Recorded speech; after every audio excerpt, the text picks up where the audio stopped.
onyoma, onyoma, onyoma, onyoma, onyoma. Ije!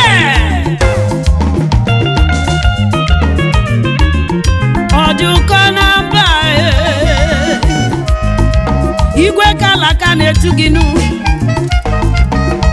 Obatula juru Echeta obi esike Onye si na Chukwu abụ onye ọma Imara na ya na-ekwe nsogbu n'ebo n'isi asị Ọ bụ na ọ bụ eziokwu ka njụ anụ Onye mere gị dị ndụ n'elu ụwa Onye ji ọbara bụ nwa n'afọ Onye na-enye gị ndụ na-echekwa ndụ nyere gị Onye guzobere elu ụwa n'elu oke osimiri Ntutu isi anyị ka ọ bụrụ ọnụ nwanne m Ọ na-elekọta na onye ukwu na onye nta Ọgaranya na ogbenye ka ọ na-edu ije ala Mmiri ozuzo ka ọ na-eme ka ọzọ wenye onye ọjọọ na onye ọma Count your blessings and name them one by one Actually, obviously, definitely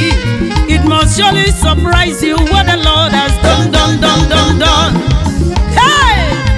Tuoro mu Chineke m onye ọma If you don't see any reason to praise him because of miracle Onyibor. I have many reasons to give him thanks. I have many reasons to appreciate him. I have many reasons to give him glory. He's the Lion of the tribe of Judah. Oyam kai jebenu. Hey, because onu ya. Kai tonu ya. Onye dinu tuoro mi ya. Onye gworo re biko tuoro mi ya. Onye durije biko tuoro mi ya. Abuli no nebi na mumwa tuoro mi ya. Ino nelu akwari atoya hakilawa. Onye na-eme njem biko tuoro mi ya.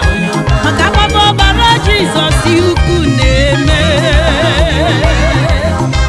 Awo! Iya kuruka